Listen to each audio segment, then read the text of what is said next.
Hi and welcome to this video with regards to the Datalinks Warehouse Manager for X3. In this particular video we're going to look at some of the stock management options on the handheld. So stock management, again on the handheld here, what we can do is select the stock management option, and this brings up the sub menus. And there's two things I'm going to go through on this video. I'm going to carry out a status change. Those of you that have been watching the videos on the receipts, I will carry out the status change using the product details from there, some that we booked in just a short while ago. And then I'm going to look at some location transfers. Intersite transfers and location transfers are very similar, the main difference being that we have further questions and source details and destination details when you're working with intersite transfers. Let's start with location transfers. Location transfers, the first thing, again, it drops you up the reason why you're doing this move, dropping down from a menu on the touchscreen handheld, carry out a stock move. And we confirm that on the handheld. It's now asking me to scan the product. Now, as I said, I'm going to use some of the details, bring in some of the products earlier. We had a tracking number, so I'm going to use the tracking number to bring this up.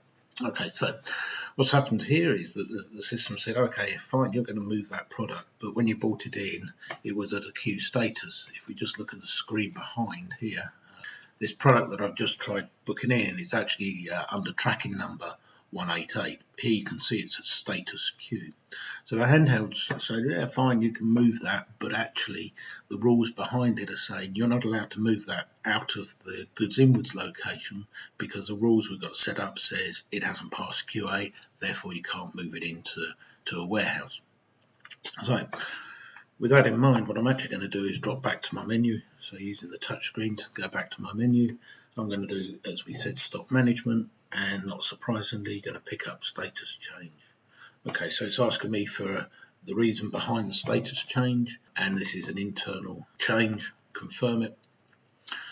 And now it's asking me to scan the product again. I'm going to scan the pallet ID number that we created.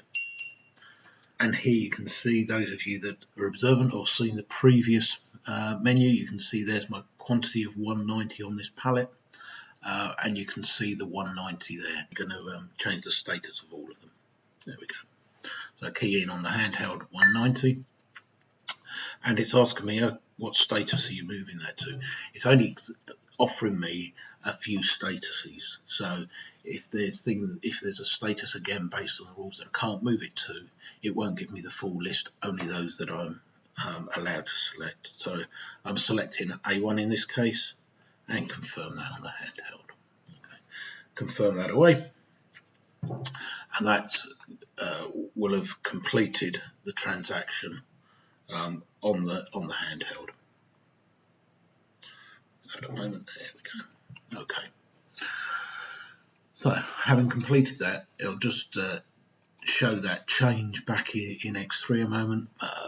As you know, because this is an internal change, it's not an inbound or main transaction, I just need to click the internal list here. Okay on that.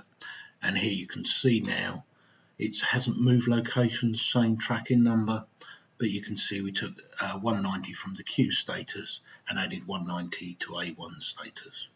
Fantastic, done as you'd expect.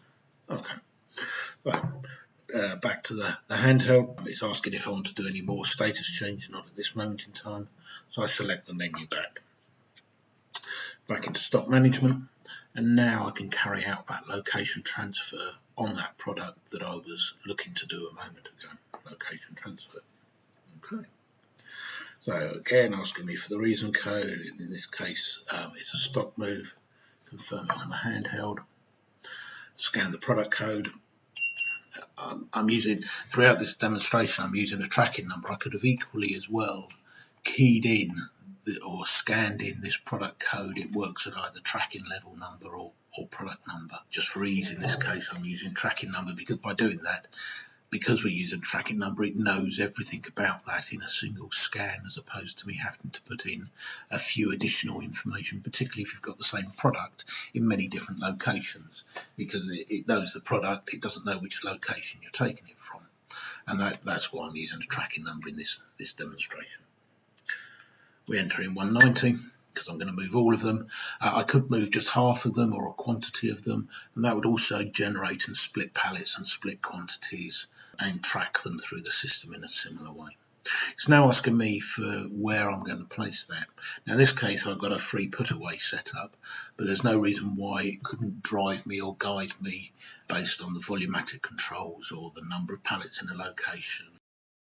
If I just drop back to the products screen within X3, I'm sure some of you are familiar with the controls and the ways that the product move forward, and if we look at product by site, in this case, down the bottom here, you've got this control of by various transactions where the product goes. As you can see, I've got it fairly well open at the moment. But if you had these controls in here, then you'd actually use those, and that would guide the handheld user as where to put the product. Okay, so as I said, I've got a nice open option here, and I'm going to put in D0011. So we know where that product's moved to. So, as you'd expect, just drop back into X3. Let's look at transactions by date again. Okay, just let me close the page down cleanly on X3. Transactions by date here. I'll just pick up the criteria again because we've done some internal moves. Okay, here we go.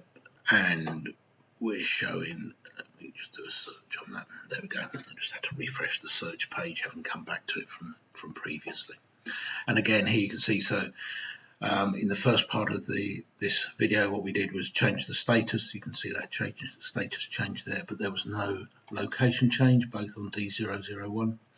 We've then subsequently gone on and moved that product 190 out of D1 and into D11. Okay. All that happening in real time, multiple people scanning simultaneously. The important thing here is everything's going through cleanly into X3 without any problems. Okay, so this is how we start in control of where product is in the warehouse. My two main things I was showing in this video was a location transfer, bin to bin transfer, depending on your terminology within your site. And a status change. The transfer and resize is a similar sort of product move, but it allows you to change a unit of measure as you move from one location to another. The intersite transfer, as mentioned previously, you just ask for source and destination, etc. Thank you for your time.